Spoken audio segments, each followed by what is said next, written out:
The MV Marcus was built in Bremen, Germany in 1956. She was 381 feet long and described as a general cargo vessel. She was fitted with large-bore manned diesel engines and weighed almost 2,700 tons.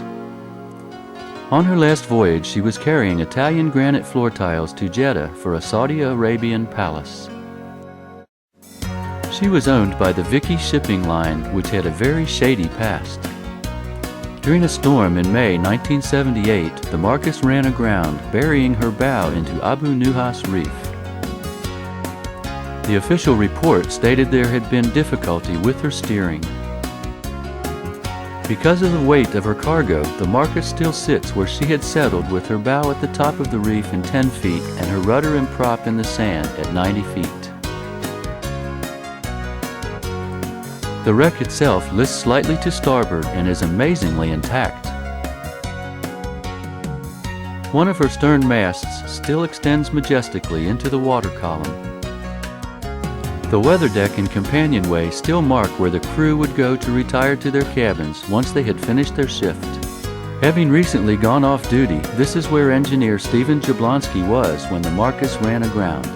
He has been quoted as saying, "I was awakened in the early hours by a tremendous noise of screeching metal, utter panic, and crew running everywhere.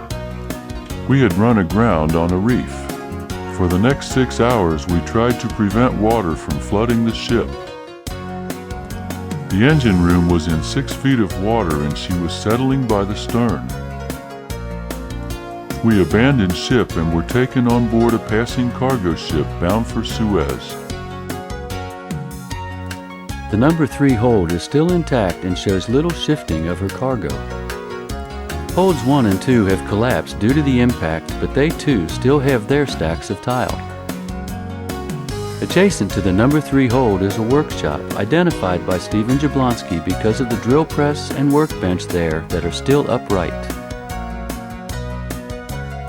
Since Jablonski was the ship's engineer, he was quite familiar with this room. The workshop is strewn with spare parts that would have been needed to keep the Marcus in good running condition.